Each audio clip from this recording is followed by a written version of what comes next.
महाराष्ट्राच्या विधानसभेच्या अध्यक्षपदी ॲडव्होकेट राहुल नार्वेकर साहेबांची आज बिनविरोध निवड झाल्याबद्दल मी त्यांचं मनापासून अभिनंदन करतो। त्यांना पुढील वाटचालीच्या करता शुभेच्छा देखील देतो।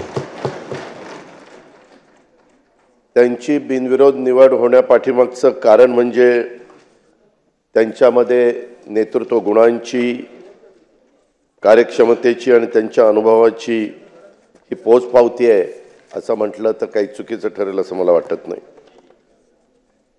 15व्या विधानसभेत निवडून आलेल्या सर्व नवनिर्वाचित सदस्यांचा देखील मी आजच्या निमित्तानं मनापासून अभिनंदन करतो। त्या सर्वांना पुढच्या वाटचालीच्या करता शुभेच्छा देखील देतो। अध्यक्ष महोदय, खरं तर सभागृहाचे नेते देवेंद्रजींनी आणि उपमुख्यमंत्री एकनाथराव शिंदे साहेबांनी आपल्याबद्दल खूप काही त्या ठिकाणी सांगितलं। मला आठवतं राजकीय जीवनामध्ये जी 35 वर्षापूर्वी मी सुरुवात केली आणि त्यावेळेस आम्ही सभागृहामध्ये जयंत पाटील, आर पाटील, मी, दिलीप वळसे पाटील अशा आम्ही 4-5 लोक 90च्या बॅचचे आलो आणि तेव्हापासून काम करत असताना मी नेहमी एक बघितलं की राज्यामध्ये वेगवेगळ्या भागामध्ये चांगले कार्यकर्ते आपल्यातनं पण तयार करायचे आणि दुसरे पण त्या ठिकाणी आपल्याकडे कसे येतील त्या ठिकाणी पाहायचं। तुमच्या राजकीय जीवनाला सुरुवात झाली त्यावेळेस तुम्ही शिवसेनेमध्ये होता। प्रवक्ता म्हणून तुमचं कामकाज आम्ही टीव्हीवर बघायचो, इतर ठिकाणी ऐकायचो आणि त्याच्यातनं एक दिवस मी आपल्याला म्हणालो की राहुलजी, आपल्याला पटो किंवा न पटो, एक लोकसभेची जागा आहे, तिथं आपण उभं राहा।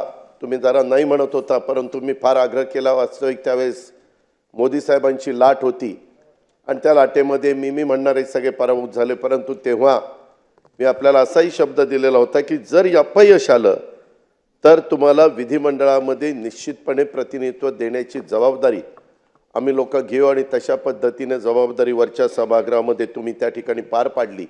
ही तुमची ह्या विधिमंडळातली सुरुवात। विधान परिषदेमध्ये आपण उत्तम काम करत होता।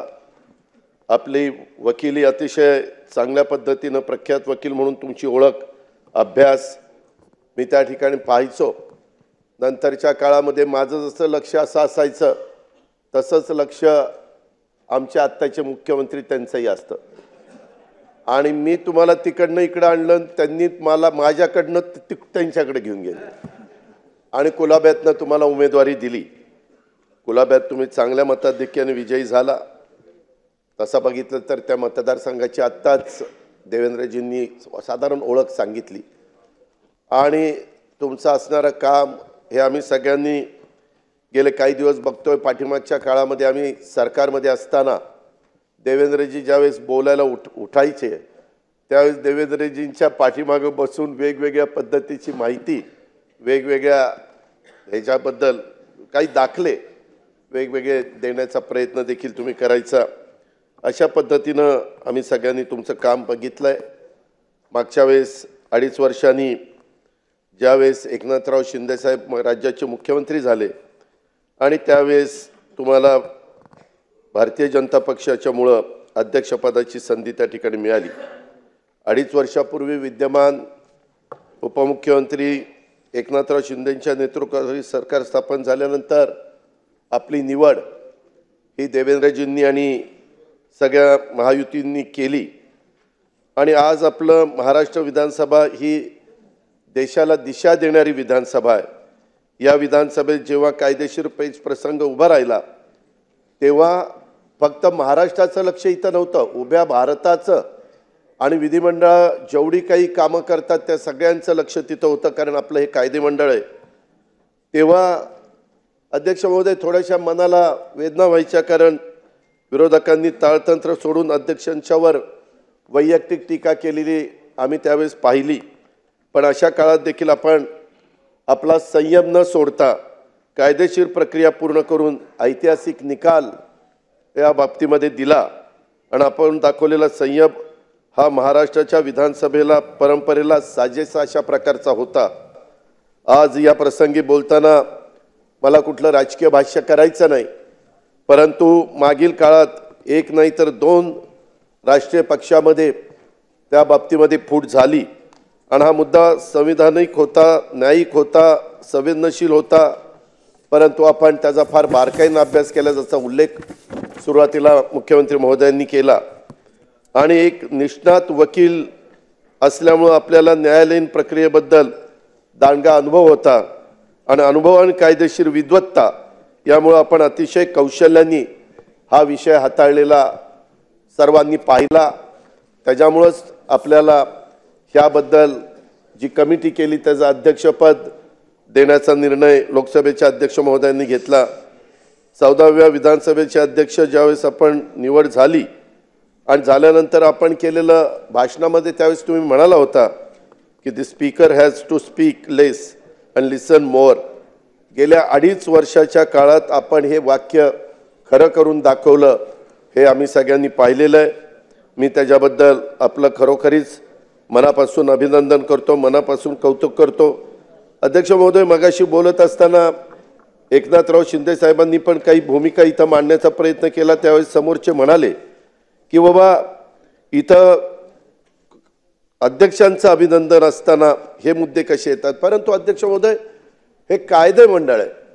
शेवटी इथं ज्या ज्या गोष्टी घडतात, आज सभागृहाचे नेते काय बोलले, समोरचे लोक काय बोलले, इतर सहकारी काय बोलले, निवडणुकीच्या काळामध्ये आपण सगळ्यांनी बघितलं अध्यक्ष महोदय, अनेक जण स्टेजवर संविधान हातामध्ये घ्यायचे।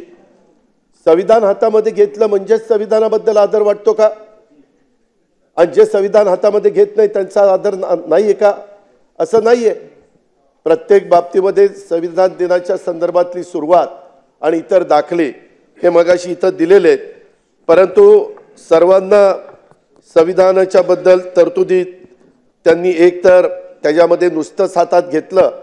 मगाशी तर एकनाथराव म्हणले शिंदे साहेब की ते कोरच होतं, त्या खोलात मला जायचं नाही, परंतु संविधानाच्या तरतुदी त्यांनी एकतर वाचल्या नाहीत असं माझं मत आहे, किंवा वाचून ते त्यांचं उल्लंघन करत आहेत असं त्याच्यामध्ये म्हणावं लागेल। अध्यक्ष महोदय, संविधानाच्या अनुच्छेद 188 मधील तरतुदीनुसार प्रत्येक निवडून आलेल्या सदस्यांनी त्यांचे स्थान ग्रहण करण्यापूर्वी शपथ घेणं हे आवश्यक आहे, हे आपल्यालाही माहिती आहे। शपथेवर बहिष्कार म्हणजे या तरतुदीचा सरळ सरळ भंग आहे। मला त्या दिवशी प्रेसने विचारलं पहिल्या दिवशी, अरे कोणी बहिष्कार घातलाय? म्हटलं आजच्या दिवस बहिष्कार आहे, उद्या जर नाही शपथ घेतली तर यांना सभागृहात बसता येणार नाही।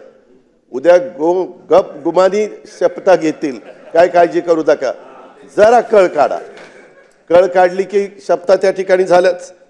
अध्यक्ष महोदय, संविधानाच्या अनुच्छेद आर्टिकल 324 नुसार निवडणूक घेण्याचा अधिकार हा निवडणूक आयोगाला दिलेला आहे, कायद्याने दिलेला आहे, नियमाने दिलेला आहे, देशाने दिलेला आहे। हा सामान्य जनतेला अधिकार नाही आहे। अध्यक्ष महोदय, अनुच्छेद 329 मधील तरतुदीनुसार एखाद्या सदस्याच्या निवडीला जर आव्हान द्यायचं असेल तर ते इलेक्शन पिटिशन न दाखल करून द्यावं लागतं, इलेक्शन पिटिशन दाखल करून ते द्यावं लागतं। या संविधानातील मार्गाचा वापर करणं आवश्यक आहे। उगीच काहीतरी स्टंटबाजी करायची, मार्कडवाडी करता आम्हालाही आपलेपणा आहे, प्रेम आहे, जिव्हाळा आहे, पण कारण नसताना एक असा भाऊ करायचा। एक तर कधीतरी लक्षामध्ये घ्या की आपला करेक्ट कार्यक्रम झालेला आहे, त्याच्यामध्ये आपल्याला जनतेने नाकारलेलं आहे। त्यामध्ये जर आकडे काढायचं म्हटलं तर इतक्या मोठ्या प्रमाणावर म्हणजे 48% महायुतीला मतं आहेत आणि 33% समोरच्यांना मतं आहेत। आता एवढा फरक असल्यानंतर दारुण पराभव होणार, तरी देखील काही ना काही आकडे, मी आज त्याच्याबद्दल जास्त बोलणार नाही, नागपूरच्या अधिवेशनामध्ये मी सांगित, काही काहींनी सांगितलेलं आहे हे इतके मतं मिळाली आणि मग इतके निवडून आले आणि त्यांचे इतके मिळाले, ते सगळं मी दाखवीन, सभागृहालाही दाखवीन, सभागृहाच्या माध्यमातून महाराष्ट्रालाही दाखवीन। आमची बाजू खरी आहे, त्याच्यामध्ये कुठेही खोट नाही आहे। जनतेने आमच्यावर विश्वास दिलेला आहे आणि या विश्वासाला आम्ही पण अध्यक्ष महोदय, ज्यावेळेस 5 महिन्यापूर्वी लोकसभेच्या निवडणुका झाल्या त्यावेळेस महायुतीला 42 पॉइंट काही टक्के मतं होती आणि आघाडीला 43% मतं होती। 0.6% फरक होता, पॉइंट म्हणजे अर्धा टक्क्याच्या आतच, तरी देखील आमच्या जागा किती आल्या? आमच्या जागा 17 आल्या आणि यांच्या जागा 31 आल्या। आम्ही रडत नाही बसलो, ठीक आहे, जनतेचा कौल आहे, तेव्हा ईव्हीएम कसं चांगलं वाटत होतं, तेव्हा गारगार वाटायचं, ईव्हीएम चांगलं वाटायचं. आणि आता गारगार वाटतंय का गरम वाटतंय तर तुमचं तुम्हीच बघा. अध्यक्ष महोदय, संविधानाच्या भाग 3 मध्ये तुमचं आमचं सर्वांचं नागरिक म्हणून मूलभूत हक्क नमूद केलेले आहेत. त्यात भाषण स्वातंत्र्य, इतरही अनेक स्वातंत्र्य आहेत. त्यात नमूद केलेले हक्क देणं शासनावर बंधनकारक आहे. त्यात कुठेही समांतरपणे पुन्हा निवडणूक घेण्याचा हक्क नाही.